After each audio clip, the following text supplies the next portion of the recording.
September 19, 1944. Bison-la-Petite, Lorraine, France. The morning fog hung thick across the French countryside as Panther Tank Commander Unifizia Karl Hoffmann peered through his cupola into the gray void that swallowed everything beyond 30 m. His hands trembled slightly, not from the September chill, but from what he had just witnessed through the mist. Through a brief break in the fog, Hoffmann had glimpsed something that violated everything he understood about armored warfare. An American tank destroyer, if that's what it was, had materialized from nowhere, fired twice, and vanished before his gunner could even traverse the turret halfway toward it. The burning hulk of another Panther 50M to their left testified that this was no hallucination.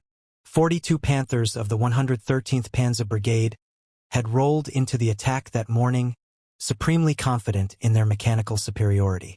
The Panther, with its 75mm high-velocity gun and sloped armor that could deflect most Allied shells, represented the pinnacle of German engineering.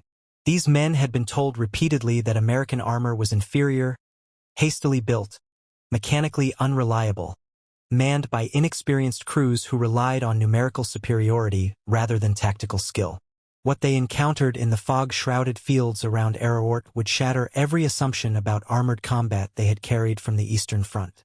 The M18 Hellcat, a name they would learn only after capture or survival, was about to demonstrate that the Americans had reimagined tank warfare itself, trading armor for a speed that rendered traditional tank tactics obsolete. The development of the M18 Hellcat began not in response to German armor, but from a uniquely American military philosophy that emerged in December 1941. Lieutenant Colonel Andrew Davis Bruce, commanding the newly formed Tank Destroyer Center at Fort Meade, Maryland, had studied the German blitzkrieg with the eye of an engineer rather than a traditionalist. His conclusion was revolutionary. Rather than meeting tanks with tanks in heavyweight slugging matches, why not create a vehicle that could strike and vanish before the enemy could respond? Bruce's vision called for a vehicle that prioritized three characteristics in order: speed, firepower, and crew efficiency. Armor protection, the holy grail of German tank design, ranked a distant fourth. This philosophy would have been considered madness in the Wehrmacht, where the progression from Panera III to Panther to Tiger represented an inexorable march toward thicker armor and bigger guns. The Ordnance Department issued a requirement for a fast tank destroyer using torsion bar suspension, a Wright Continental R975 engine, and initially a 37mm gun. The design evolved rapidly through various prototypes with different armaments until the T776mm gun motor carriage emerged, which would become the M18. By July 1943, when the first production M18S rolled off the assembly line at Buick's Flint, Michigan plant, a vehicle had been created that would challenge the fundamental assumptions of armored warfare. Powered by a 9-cylinder 350 to 400 horsepower Wright R975 radial aircraft engine, the same power plant used in the M4 Sherman, but in a chassis that weighed about 20 tons instead of 33.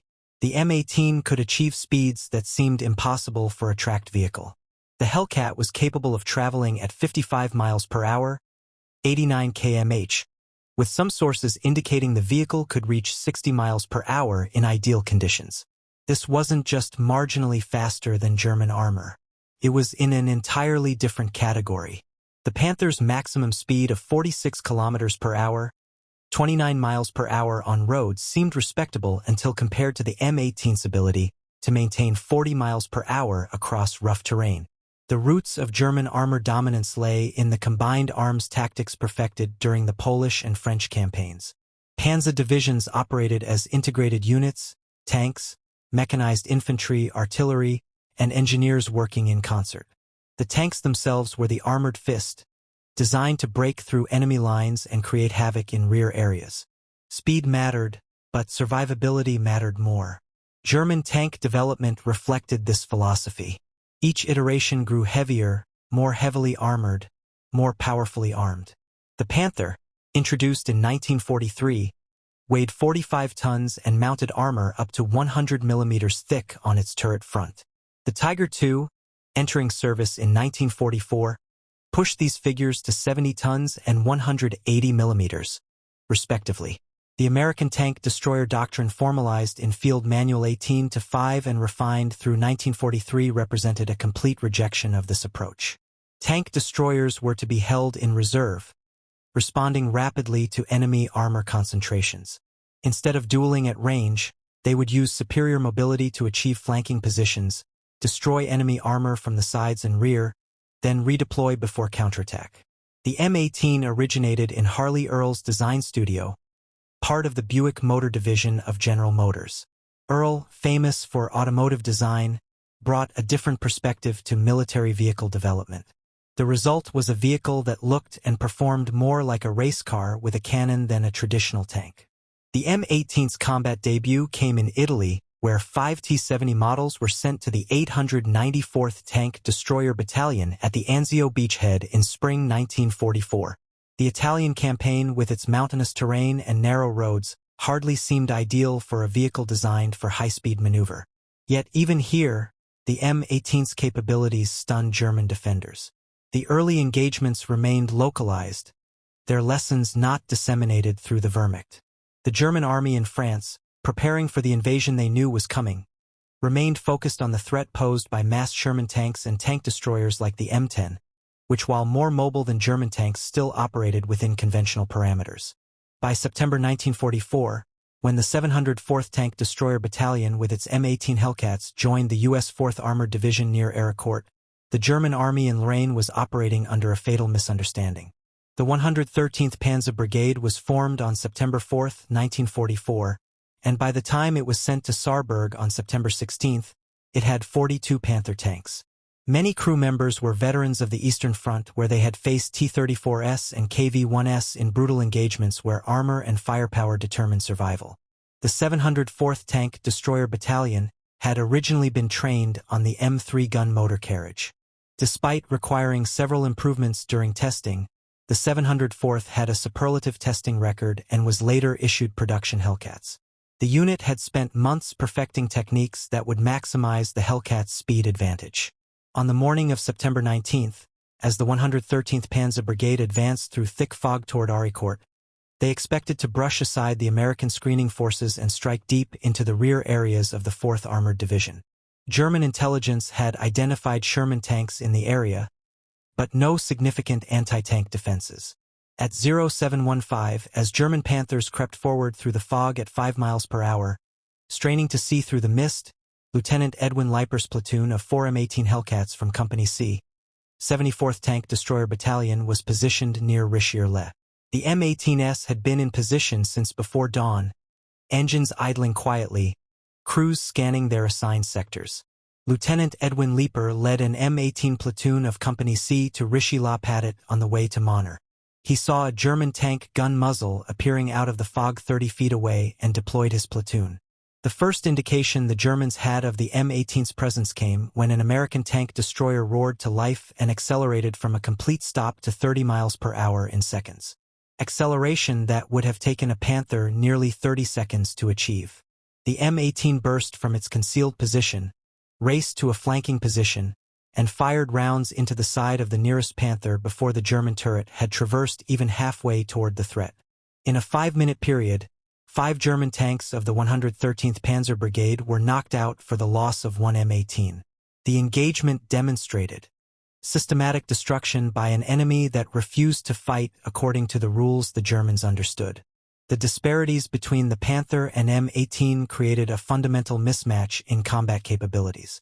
The Panther's turret, weighing nearly 7 tons with its thick armor and long 75mm gun, required 60 seconds to complete a full rotation using its hydraulic traverse system. Under combat conditions, with the engine at low RPM to minimize detection, traverse speeds dropped even further. The M18's turret, by contrast, weighed just over 2 tons. The speed of the turret traverse was far faster when compared to the M10, which had a manually rotated turret. An M18 crew could track and engage targets in any direction within seconds, while Panther crews were still struggling to locate the threat. Early feedback from crews indicated that the M18 could go hundreds of miles under trying conditions without requiring major repairs to either the armaments or the engine. Crews reported only having to perform minimal maintenance on the vehicle's moving parts. The Panther, despite its fearsome reputation, suffered from chronic mechanical problems. Final drive failures were endemic. The unit was designed for a 35-ton vehicle, but installed in the 45-ton Panther. During the September 19th engagement, several Panthers were abandoned due to mechanical failure during attempted pursuit of the M18S. As the morning fog began to lift around 900, the full sophistication of American tank destroyer tactics became apparent. The M18S operated not as individual vehicles, but as a coordinated team, using radio communication to vector each other onto targets and warn of threats. Under the direction of Captain Tom Evans, the lead platoon of Company C served as an attractive target for the German tanks, which failed to notice the other two platoon of Hellcats advancing on their flanks. This was tank-destroyer doctrine in perfect execution. One element fixing enemy attention while others maneuvered for killing shots. The coordination extended beyond individual platoon. CCA's dispositions around rewrote consisted of a thinly held salient using an extended outpost line of armored infantry and engineers supported by tanks, tank destroyers, and artillery. The M18S were the mobile striking force operating within a sophisticated combined arms system. By noon on September 19th, the 113th Panzer Brigade's attack had stalled. The platoon continued to fire and destroyed 10 more German tanks while losing another 2 M18. One of the platoon's M18S, commanded by Sergeant Henry R.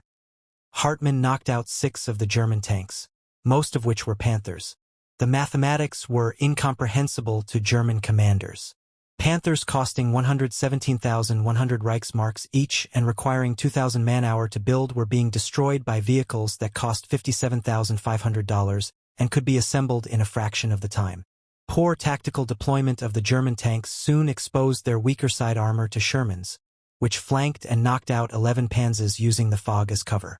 The Germans, lacking adequate reconnaissance, had advanced blindly into a kill zone. The M18's speed advantage wasn't just about the engine. Every aspect of the vehicle had been optimized for rapid movement and quick reaction. The M18's design incorporated several innovative labor-saving maintenance features, with the engine mounted on steel rollers that allowed maintenance crews to disconnect it easily from the transmission, roll it out onto the lowered engine rear cover, service it, and reconnect it. A trained crew could replace an entire engine in less than 2 hours, a job that required a full day on a Panther. Buick engineers used a torsion bar suspension that provided a steady ride. German tanks still used leaf spring or interled road wheel systems that limited high-speed travel over rough terrain. An M18 could maintain 40 miles per hour across broken ground that would force a Panther to slow to 10 miles per hour or risk throwing a track. The automatic transmission represented another advantage. The M18 used the innovative torque automatic transmission, derived from Buick's civilian designs, allowing drivers to concentrate on maneuvering while the transmission handled gear changes. Panther drivers wrestled with manual gearboxes requiring double clutching and precise timing. The American superiority in radio communication proved decisive. Every M18 carried an SCR 508 FM radio set, providing reliable voice communication between vehicles and with supporting units. German tanks typically had one radio per platoon, with other vehicles relying on signal flags or prearranged maneuvers. This communication gap multiplied the M18's speed advantage. American tank destroyer crews could coordinate complex maneuvers in real time, calling out targets, warning of threats, and adjusting tactics instantly. German crews operated in relative isolation, each tank commander making decisions based only on what he could see through his vision blocks. By September 20th, as the 111th Panzer Brigade joined the battle, German tank crews were experiencing something unprecedented. Fear of an enemy they couldn't effectively fight. The psychological impact went beyond the immediate tactical situation. These were men who had faced T-34s in Ukraine, who had survived the crushing battles of Kursk, who had learned that German tactical skill and technical superiority could overcome numerical disadvantages. The Panther had been their vindication, a tank that could destroy any Allied vehicle while remaining immune to return fire. Now that certainty was shattered. The speed difference created tactical situations that German training had never addressed. Panthers designed as offensive weapons to dominate the battlefield found themselves desperately trying to defend against an enemy that refused to stand and fight. Hellcat crews learned that a well-placed shot between the mantelet and the glacis plate of a Panther would cause the shell to ricochet into the driving compartment, killing the crew or disabling the tank. This required extreme close range and precise shooting tactics that would have been suicidal against an enemy that could respond quickly. But the Panthers couldn't respond quickly enough. Their ponderous turret traverse, slow acceleration, and limited visibility made them vulnerable to an enemy that turned every strength into weakness. The Germans attempted various adaptations. Some units began operating Panthers in pairs back-to-back, attempting to cover all angles, but this required stationary positioning, surrendering all initiative to the Americans. It also assumed reliable communication between vehicles, which most German tanks lacked. Behind the tactical revolution lay an industrial reality that German officers were only beginning to grasp. The M18 wasn't just faster than German tanks. It was easier to produce, maintain, and replace. Production began in July 1943, and 257 units were built by October 1944. Production peaked in January 1944 at 250 minutes and 18 seconds per month. Each vehicle required approximately 500 man-hour to complete compared to the 2,000 man-hour needed for a Panther. German tank production grew increasingly complex as the war progressed. The Panther required specialized tools, skilled workers, and rare materials. Its Maybach engine was hand-assembled by craftsmen. Each vehicle was essentially hand-built, limiting production even when resources were available. American factories could replace every M18 lost at rewrote in less than 2 days of production. German Panther production at its absolute peak managed 380 vehicles per month across all factories, but this included all fronts, training vehicles, and replacements. The loss of 39 Panthers at rewrote represented over a week's total production. As the Battle of Rewrote continued through late September, American crews refined their tactics based on combat experience. M18s began operating in coordinated groups, using their speed to overwhelm German defenses from multiple directions simultaneously. The morning of September 22 saw new tactics employed. M18s sprinted across open ground at maximum speed toward German positions near Coincourt. The Panthers, caught completely off guard by the speed of approach, managed only a few wild shots before the M18s were among them. The psychological effect on German crews was devastating. They knew the Americans were coming. They could hear the engines from a kilometer away. But knowing and responding were different things. The M18s covered the distance in less than a minute, moving too fast for German gunners to track effectively. As the battle continued, another M18 advantage emerged: mechanical reliability under combat conditions. Crews reported that their vehicles could go hundreds of miles under trying conditions without requiring major repairs. The Panther was a maintenance nightmare. By September 22, the 113th Panzer Brigade reported that of their original Panthers, many losses were due to mechanical failure rather than enemy action. Final drives failed under the stress of rapid maneuvering. Transmissions overheated from drivers trying to accelerate quickly to respond to M18 attacks. The M18, built with American automotive mass production techniques and reliability standards, simply kept running. The air-cooled right engine, while loud, was nearly indestructible. The automatic transmission required minimal maintenance.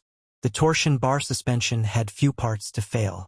On September 24, Lieutenant Colonel Crichton Abrams, commanding the 37th Tank Battalion, coordinated a combined attack with the 704th Tank Destroyer Battalion. Sherman tanks would advance slowly, drawing German attention and fire, while M18 used their speed to infiltrate through wooded areas and dead ground. The tactic worked brilliantly. As Panthers engaged the Shermans at long range, confident in their superior guns and armor, M18s burst from concealment at multiple points. The German tanks, caught in a crossfire, couldn't respond effectively to threats from multiple directions. By September 25, senior German commanders were beginning to understand the nature of the threat they faced. General de Panzertrupperasso von Manteuffel, commanding the 5th Panzer Army, issued new tactical instructions essentially admitting defeat. Enemy tank destroyers of exceptional speed operating in this sector. Do not pursue, do not engage in mobile battle. These instructions reduced the Panther designed as a mobile offensive weapon to a static pillbox. They surrendered all initiative to the Americans and acknowledged that German armor could no longer dominate the battlefield through superior tactics and technology. By the time the Battle of Ericourt ended, the 704th Tank Destroyer Battalion had knocked out 39 German tanks for the loss of 4 M18s destroyed and 3 more damaged. This remarkable kill ratio vindicated the American tank destroyer doctrine in the most dramatic fashion possible. The battle demonstrated that the entire German conception of tank warfare based on armor, firepower, and deliberate tactical movement could be negated by sufficient speed and tactical flexibility.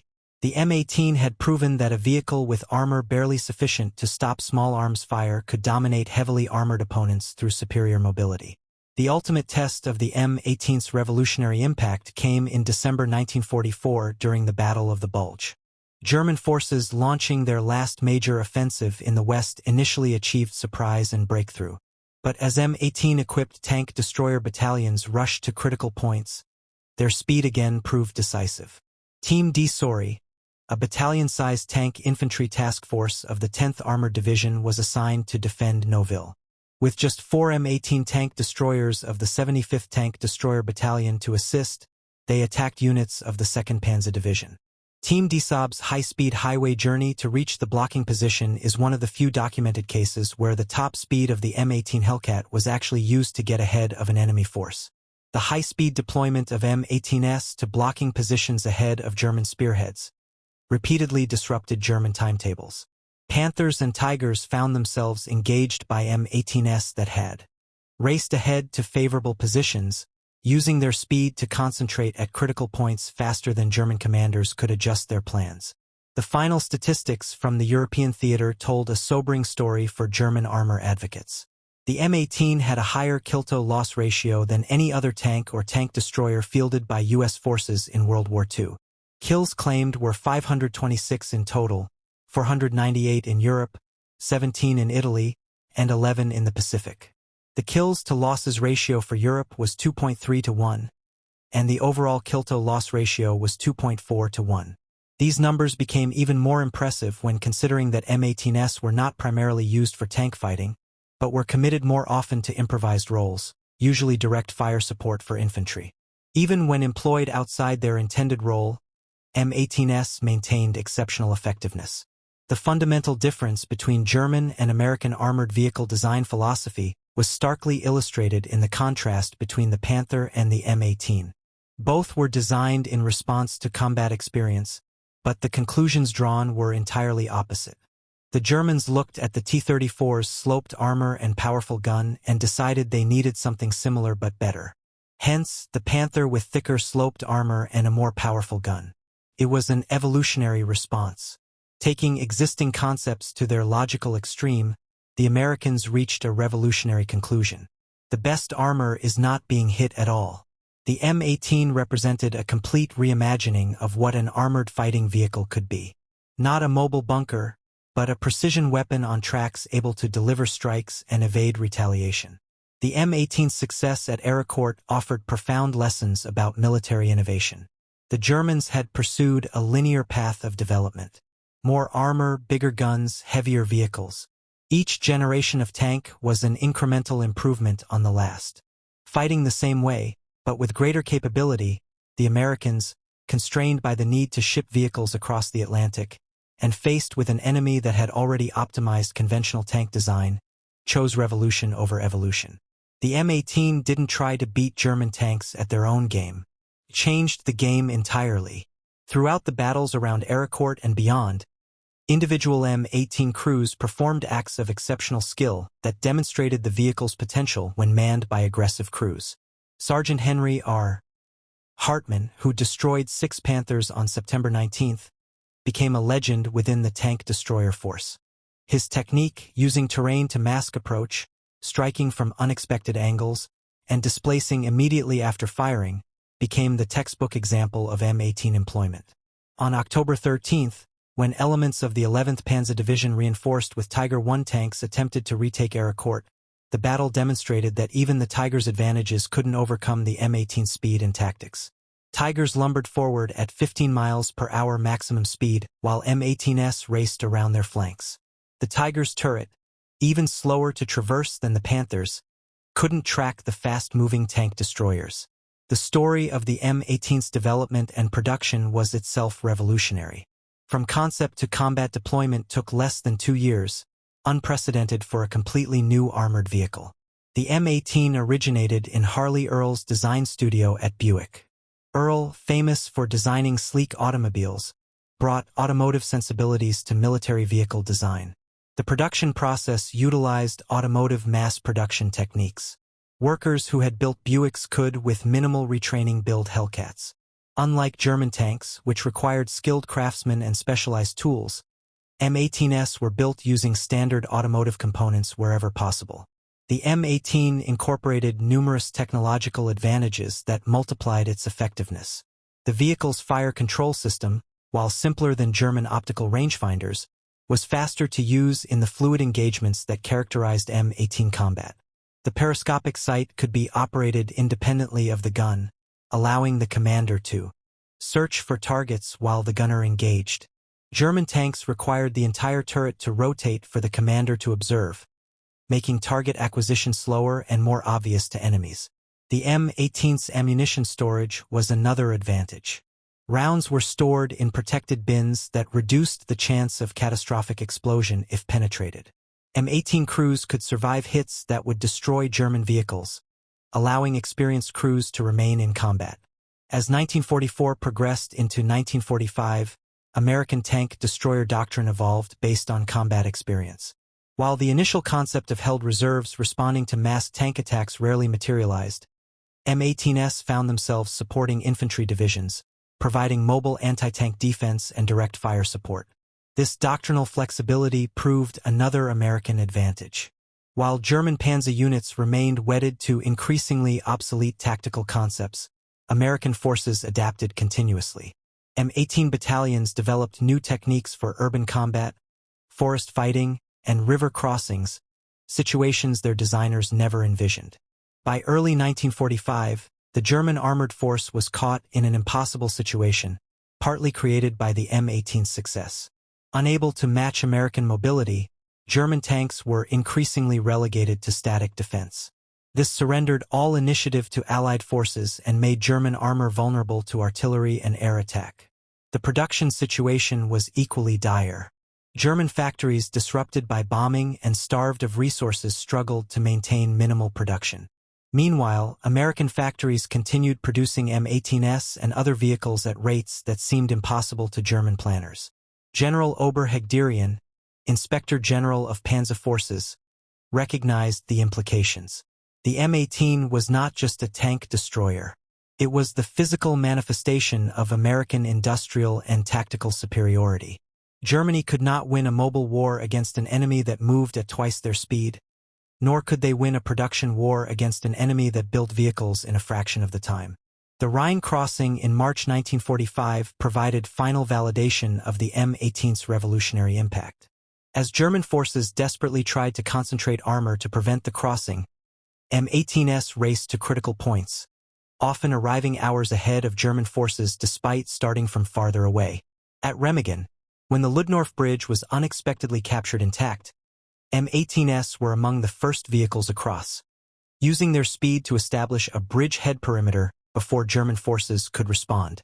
Panthers and Tigers rushing to contain the bridgehead found M18s already in ambush positions. The M18 story didn't end in 1945. During the Korean War, 650 early production M18s were converted into M39s by removing the turret and fitting seats for up to 8 men in the open fighting space. The M39 armored utility vehicles proved the chassis' enduring value. Perhaps more interesting were the reports from former Wehrmacht officers serving as advisors to the new West German Bundeswehr in the 1950s. When evaluating American armor for possible adoption, they universally recommended against heavy tanks and in favor of mobile systems inspired by the M18. The psychological impact of the M18 on German tank crews lasted long after the war. Veterans consistently rated the M18 as the most feared American armored vehicle ahead of the M26 Persing heavy tank or tank-killing aircraft like the P-47 Thunderbolt. The M18 had achieved something remarkable.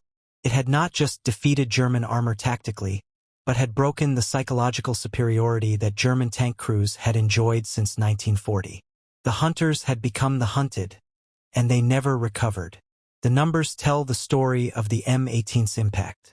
Production timeline design initiated. December 1941. First prototype tested. April 1943. Production began July 1943. Peak production January 1944. 250 units per month. Production ended October 1944. Total produced 257. Combat performance total enemy vehicles claimed destroyed 526. M18s lost in combat 216. Kill to loss ratio 2.4 to 1. Mechanical readiness rate 78%. Speed comparison M18. Hellcat 55 to 60 miles per hour road/26 mph cross country. Panther 29 mph road 15 miles per hour cross country. Tiger 24 mph road 12 miles per hour cross country. Tiger 221 mph road 10 miles per hour cross country. The contrast between the Panther and M18 represented fundamentally different approaches to armored warfare. The Germans had perfected the traditional tank. Heavily armored, powerfully armed, mechanically sophisticated. They had taken the concept as far as it could go, producing vehicles like the Tiger II that represented the ultimate evolution of World War I tank concepts. The Americans with the M18 didn't build a better traditional tank. They built something entirely different, a vehicle that made traditional tanks less relevant. By prioritizing speed over armor, mobility over firepower, mechanical reliability over complexity, they created a weapon system that challenged decades of armored warfare doctrine. The influence of the M18's revolutionary design philosophy extends far beyond World War II. Modern armored warfare doctrine emphasizing mobility, situational awareness, and worked operations over pure firepower and protection can trace its roots directly to the lessons learned from the M18's success. The Israeli Makava, the American M1 Abrams, the German Leopard 2, all modern main battle tanks incorporate lessons from the M18 experience. The importance of mechanical reliability, the value of superior situational awareness, the critical nature of tactical mobility. While these modern tanks are heavily armored, they prioritize speed and agility to a degree that would have seemed impossible to World War II German tank designers. In post-war years, veterans from both sides reflected on the M18's impact. American tank destroyer crews spoke with pride about their vehicle's capabilities and the revolution it represented. German tank crews even decades later remembered the fear and frustration of facing an enemy that refused to fight on their terms. At a 1985 reunion at Ericourt, veterans from both sides walked the battlefield where the M18 had revolutionized armored warfare. German and American veterans, now elderly men, shared their experiences and acknowledged the transformation that had occurred there. The ceremony included a demonstration of a restored M18, which even 40 years later could still achieve its remarkable top speed. As it raced across the field, where so many Panthers had met their end, the German veterans watched in silence, a testament to the enduring impact of the revolution they had witnessed. The story of German tankers encountering the M18 Hellcat represents more than tactical innovation or technological superiority. It represents a fundamental revolution in military thinking, a moment when an entire philosophy of warfare was rendered less effective by a radically different approach. The Germans had perfected the traditional tank, taking the concept as far as it could go with vehicles like the Tiger II. The Americans with the M18 didn't build a better traditional tank. They built something entirely different, a vehicle that changed the nature of armored combat. The German tankers who faced M18 at Ericourt and elsewhere were not just outfought. They were confronted with evidence that their approach to armored warfare needed fundamental reconsideration. Their heavily armored Panthers and Tigers, engineering marvels that they were, became vulnerable when faced with an enemy that refused to engage on traditional terms. With 526 enemy vehicles destroyed for 216 minutes and 18 seconds lost, the numbers tell part of the story, but the real victory was psychological and doctrinal. The M18 proved that wars could be won not necessarily by the side with the biggest tanks or thickest armor, but by the side that could adapt, innovate, and implement new concepts fastest. In the end, the German tankers who survived encounters with the M18 carried with them a profound lesson. In warfare, as in evolution, it is not always the strongest that survives, but often the most adaptable. The M18 Hellcat, racing across the battlefields of France at speeds that seemed impossible, firing and vanishing like a ghost, represented that adaptability in its purest form. The revolution was complete. The age of pure heavy tank dominance was being challenged, and the importance of mobility, flexibility, and speed had been dramatically demonstrated. The German tankers who witnessed this transformation firsthand knew, even if they couldn't fully articulate it at the time, that they were watching not just a tactical defeat, but the birth of new concepts in armored warfare. Their experience preserved in military archives and historical studies stands as evidence that sometimes in warfare, speed and agility can indeed defeat armor and firepower, especially when that speed reaches 55 to 60 miles per hour and comes with a 76mm gun. The M18 Hellcat had done more than destroy German tanks. It had destroyed German certainty about armored warfare, shattered assumptions about tank combat, and demonstrated that revolutionary thinking could overcome evolutionary perfection. For the German tank crews who faced them in the fog at Ericourt and beyond, the Hellcats represented not just a new American weapon, but a new era in mechanized warfare. One where the race would indeed go to the swift.